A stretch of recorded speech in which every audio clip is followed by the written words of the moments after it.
My dear students, in the last class we discussed the properties. Last two classes we have to discuss the properties of cosets, and we proved some important theorems. And these theorems we have to show that that means any two right or left cosets are either identical or have a disjoint, no common. And also we show that the number of elements of the right coset and the left cosets have the same number of element, and also the number of right cosets, all the two different right cosets we are taking, and the number of elements of these two right cosets are also the same. And today's we start is a very important theorem. This lecture we have to discuss today is a Lagrange's theorem, and that very important theorem. So we prove one of the most important theorem about the finite groups, and that's known as a Lagrange's theorem. And this theorem states that if order of a G is finite, then the order of any subgroup H of a G must divide the order of a G. So it's very important, and very it's various applications we have to using in this Lagrange's theorem. That means if we have a group of a finite order, then any subgroup of a H of a G must divide the order of that group G. So that means we can say that simply is we have to involve the counting the elements of a G, and especially the group G can be expressed as a disjoint union of the cosets of a subgroup. So we have to, if you remember, we have to show that we have a cosets are there, then collection of all the cosets is giving the whole set G. So we can express as a disjoint union of a cosets of a subgroup of H, and each cosets contain the same number of element as a subgroup. So we have to just say that the number of element is the same as a subgroup. If a subgroup is a 3 element, then its coset is also is a 3 element. If you remember, we have to taking some finite group elements. You just take in this form. If you take a U8, for example. Now, what is the element of a U8 which is relatively prime to this? 1, 3, 5 and 7. And now under multiplication modulo 8, if you take H is equal to 1, 3, then if you take it's clearly 1 and 3, you have to, if you take a 1, 3, 1, 3, 1, 3, 3 and then 1. So 3 3 is a 9, then remainder is equal to 1. So H is clearly the subgroup of this. Then you can see there's 1 of H is equal to, if you have a 1 of 1 3, and that is equal to H, and then we calculate the 3 of H, we have to 3, and then we have a 9 is equal to 1, then is again we have to write as a 1 3, and that is equal to, we have to say that this is equal to H. Also this is a 1H and 1H is a H. Then we have to take is a 5 of H. If we have a 5, and then 5 and 5 on the 5, 5 3 is you have to 15, and then you have to write in the form of this 7, and this is giving the now 7 of H. You can write in the form of a 7, and then you have a 7 7 3 is a 21, and 16 is equal to 5. So this means you have a there is a elements of this 5H is equal to 2, 2H, 7H is equal to 2, H is equal to 2, and then 1H is equal to 2. So there is a only there is a 2 different. This is the same as a, you have a 5 of H. There is a 2 different subgroups are these cosets are there, H, and we have a 5 of H, and if you take a union of these two is giving you a G, and then you take an intersection of these two, is you have to know that is equal to, clearly is a not equal to 5 there. So this means we can say that the cosets containing the same number of elements as the subgroup. So first, before the proving the this theorem of Lagrange's theorem, first we define the index. Let G be a group and H is a subgroup of a G. Then the index of H in G is the number of a distinct right or left cosets of H in G. So we have to simply say that number of distincts, this is same as a U8, I just previous slides, we have to say that 1, 3, 5, 7, and then we have there is a two cosets, there is only cosets are there as H, and then we have a 5 of H.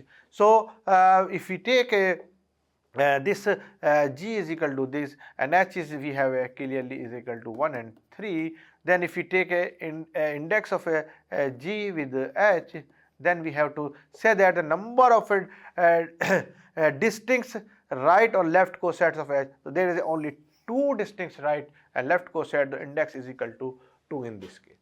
So simply we say that define a G index of a index of a subgroup in H is the any group G. H is a subgroup of a G. Then index is the simply is there a G or H or IG. We have to, there is a two notation, either this or this, but I prefer this is the first one notation. So we can say that index of H in G is nothing but simply is a number of a distinct left cosets or the right cosets of H in G. Similarly, if you have another example, if you remember, we have to taking the form of a Z under addition, and then we have to take a 2Z under addition, that is equal to G, and this is equal to H. In this case, we have also, if you remember, we have a H and we have to some we have a odd integers, we have a 1 plus H. These are the two only cosets are there. So again we have to take an index of these, this is equal to 2.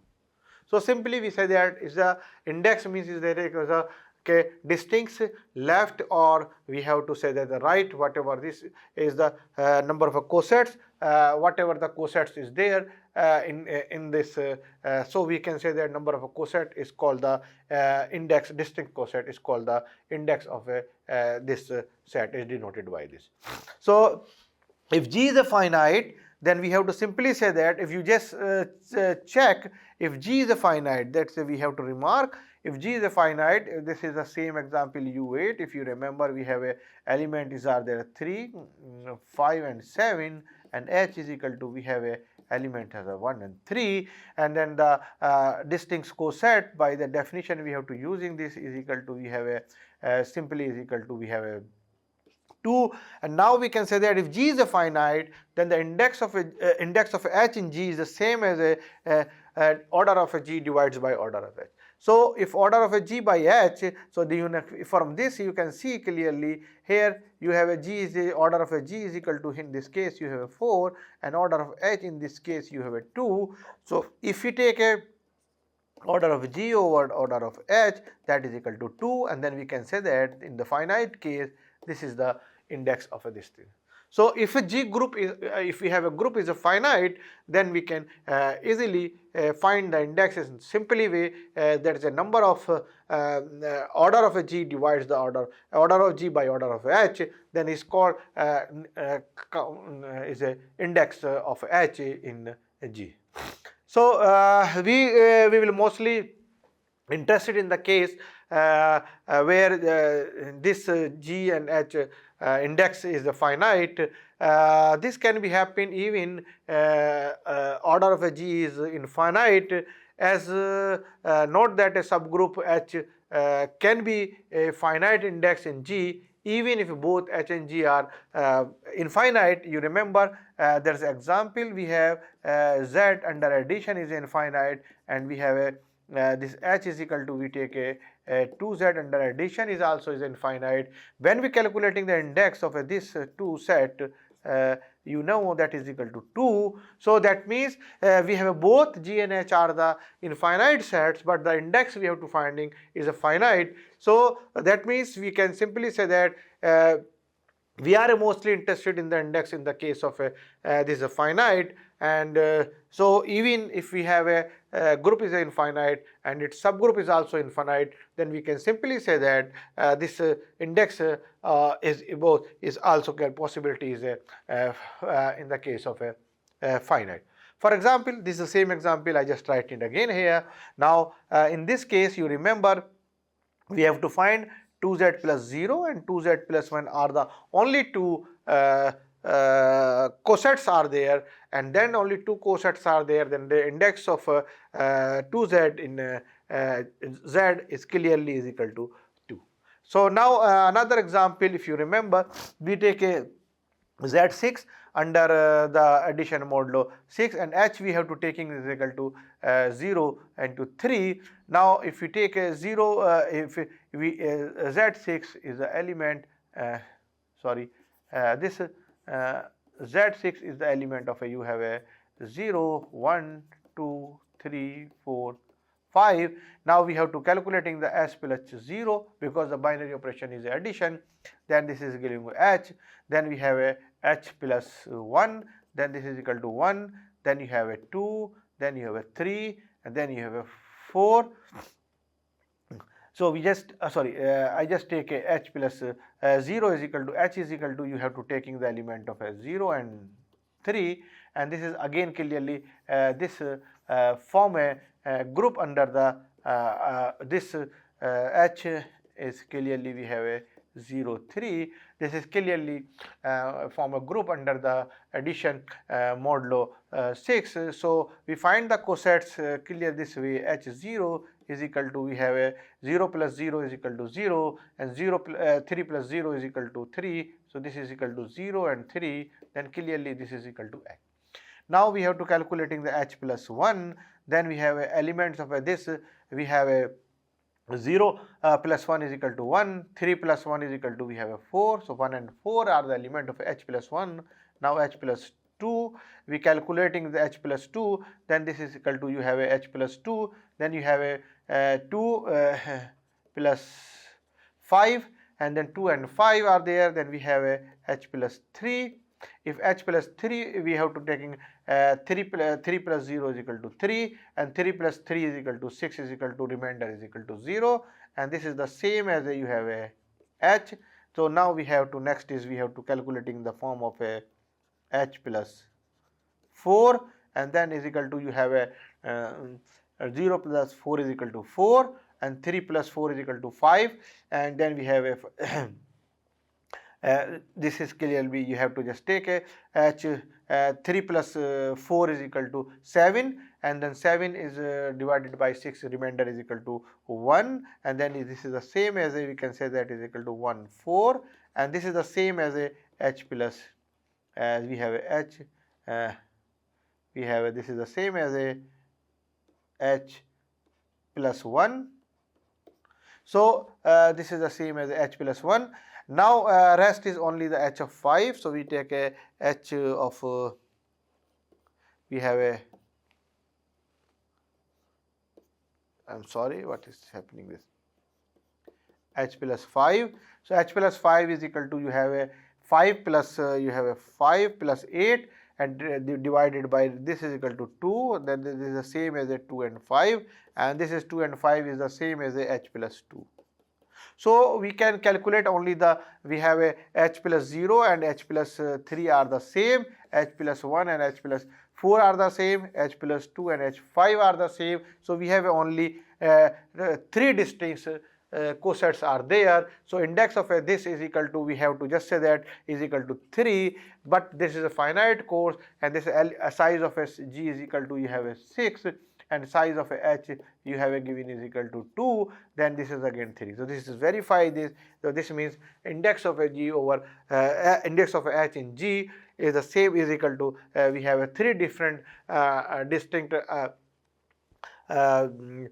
cosets are there, and that's called the index of a this. And by this remark we can also say that we have to order of a g by order of a h, and order of a g is equal to 6 and order of h is equal to 2. So we can clearly say that this h index is equal to, we have a 3. So now we have to move further. Now we have to try to give the proof of this Lagrange's theorem. If G is a finite group and H is a subgroup of a G, then order of H divides G. Moreover, we can say that simply in this, the number of distinct right of or left cosets of a H in G is G by H. Jani index is this, simply we can just say that. So we have to number of distinct right cosets of H in G is the same as a G by H. So simply says that if G is a finite group, H is a subgroup of a G, then order of H must divides order of a G. So we have to go into the proof. We have to proof is let G be a finite. Since G is a finite, so H has infinitely many right cosets in G. So we have a H has a finitely many right coset. If G is a finite, then H is a subgroup of a G. Then H has a right coset. We can prove this the same for the hold for result is hold for a left coset. So H has a, because G is a finite, then H is also is a finite. If H is a finite subgroup, then this is a coset is also finite. So that means H has a finitely many right cosets of Hg. So we just say that index of this is simply is equal to R. We have the assuming that the number of right cosets of H in G are R. And we have to just say that this all these R are the distinct right cosets of H in G. So this means if index is equal to R means there are R distinct right cosets of H in this group G. So because distinct right coset of H in G, we can just say that this means all of Hg1, H of G2 up to H of Gr. So the elements of this are the form of this Hg1, H of G2 and H of Gr. Now we have to, we know that the theorem by the theorem any two right cosets of H are the same or disjoint.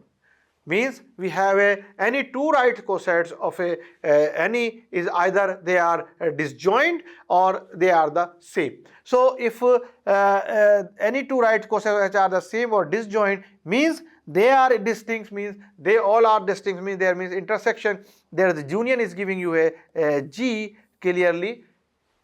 So and because this union is a disjoint, so this means we can say that if we take a H1 intersection H2 is equal to there is no common, but there is we take a union, then combine the union is giving the whole set of a G. Now each right coset have the same size as H, and then we have to prove that by the right coset is the same as a size of the right coset is the same as the number of element in the H. So we just take the previous examples also. You just see this. If we have a H has a size is 2, then all the cosets you can check. This H is a coset, this is equal to 2, H plus 1 is a size is equal to 2, H plus 2, H plus 5, then all the cosets have also the same size. So first we just say that in this form, that means we can say that each right cosets of has the same size as the H. So this means if we have a order of H of Gi is the same as the order of H for each I, means order of Hg1 is the same as the order of H, order of Hg2 is the same as the order of H. So similarly we can say that in general we can say that for each I, order of H right coset is the same as the order of this H. So if order of this is equal to this, means you have to just say that we have to writing the form of this G can be written as a H of G1 union H of G2 union and so on union of H of Gr. We know that in the beginning I just said that if we have this cosets are the partitionites of a G, so this means the union of all the right coset is giving to the G.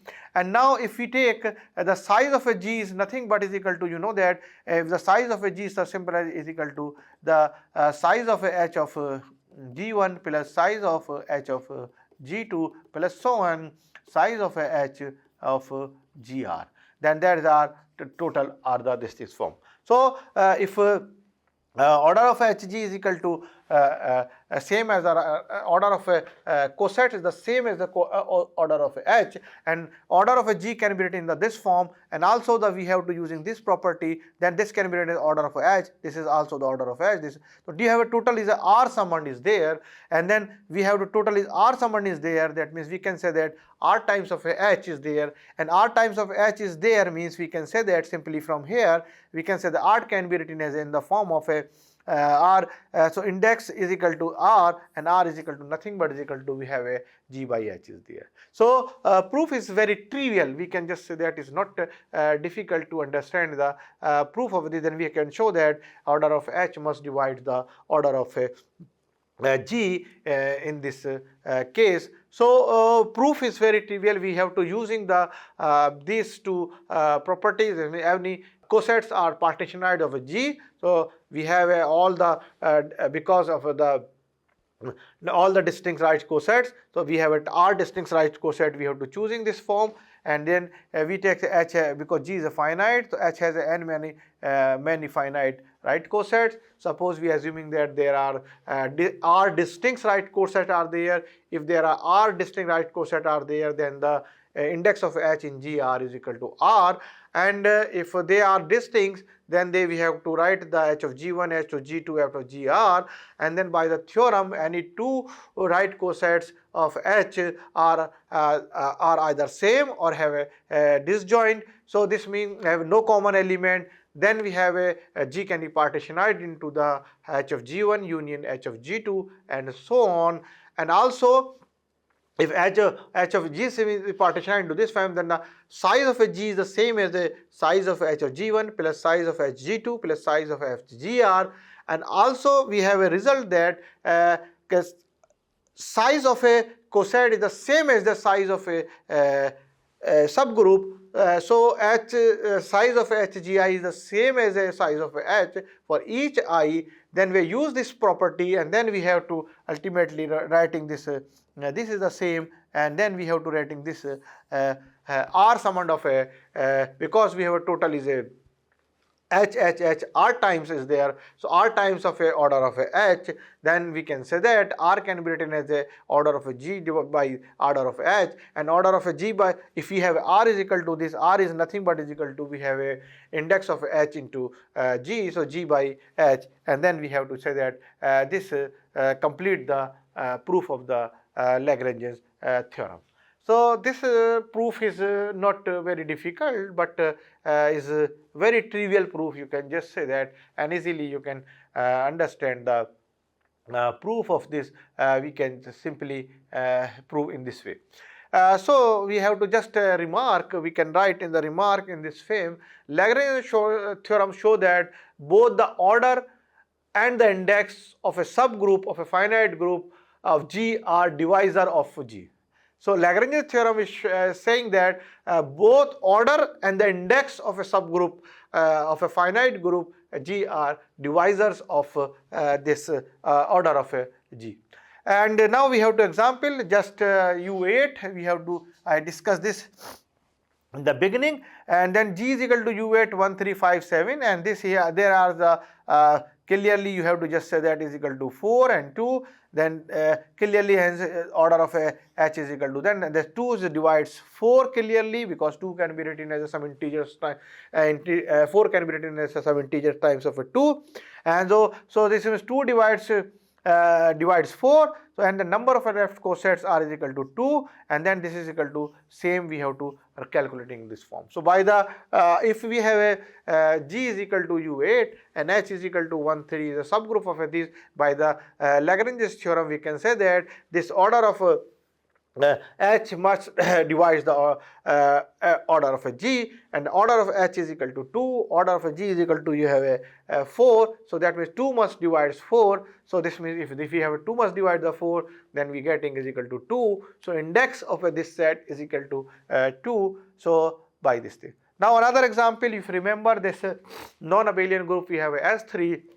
And then the element of S3 are 1, 1, 2, these are the permutations, and H we have to take this permutations, this permutation. Now order of a G is equal to, you have a 6, order of H is equal to 2, then again 2 divide 6. So by the remark here, the number of a left coset we can easily calculate is equal to 3, because we can write 6 right into the some integer m into 2. So we have a m is equal to, we have a 3. So this means we can say that r is equal to, we have a 3. So so this means we have to there is a 3 can be written as this form. So the number of cosets we can calculate it by easily by the using the this Lagrange's theorem, we can say that simply this hold into this case. So now we have to a small corollary is saying that let H and K be a finite subgroup of a group G, then if order of H and order K are relatively prime, then intersection is equal to identity. So this means in intersection H and K is equal to, you have a identity, or if we say that if the order of a H and order K are the prime, then either H or K are the same, or we can say that intersection is equal to identity. So we have a, if they are relatively prime, then we can say intersection of these two subgroups is equal to only identity. If order of H and order of K is a prime, then we can say that either H and K are the same, or intersection is equal to, and proof of one is very trivial. We can say that because order of H and K are relatively prime, so if order of since intersection is a,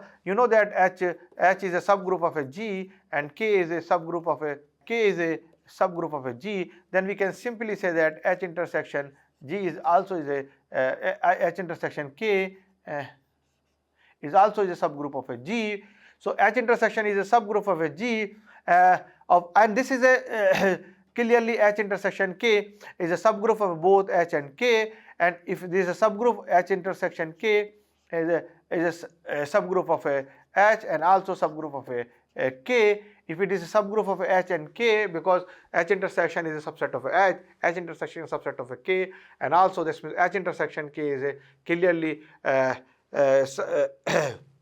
subgroup of H and subgroup of K. This means by the Lagrange's theorem, this means H intersection K is a subgroup of H and subgroup of K. If H intersection is a subgroup of H, then H intersection must divides the order of H, and the order of H intersection, if H intersection is a subgroup of K, then order of H must divides the order of K. So by the Lagrange's theorem, we can say that in this form, and also we have given the condition this H order of H and order of K are relatively prime. This means there is a common no element. Then the only possibility if intersection is equal to, we have identity. So order of H and K is equal to, only possibility is equal to 1, because the divides H intersection K divides H intersection divides K, and they are relatively prime. There is no common element between these two. The only possibility is intersection is equal to 1. If intersection is equal to 1, then H intersection is equal to, we have a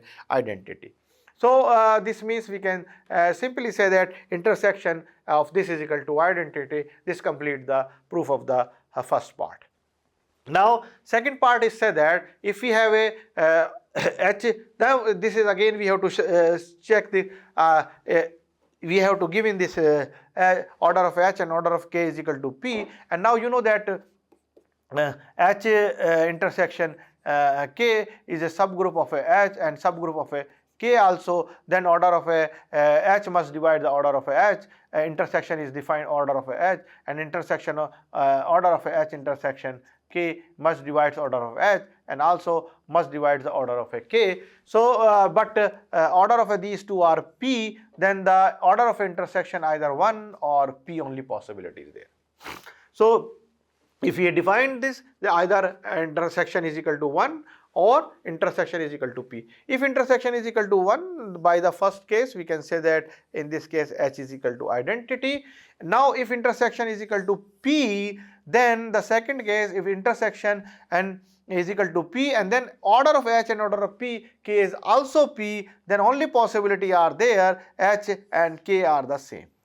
So this is the means we can say that H is the same as a intersection of H intersection K and K also the same as a H intersection K. So in this case we can say that simply is this, if we have a this prime divides order only, either divides by 1 or P, and then this means order is either 1 or order is equal to P. If order is equal to 1, then by the result 1 we can say that simply is intersection is equal to identity. And if the second case intersection H intersection K and H and have the same order because it's a P, then we have H and K are the P, so that all three are the same order. So this means we can say that H intersection K we have to prove that is the either h is equal to k or h intersection k is equal to we have a into the form this. So if order of h is the same as a order of a k, and that means order of h and order of k is the same, then a number of elements of a, this means h and k are the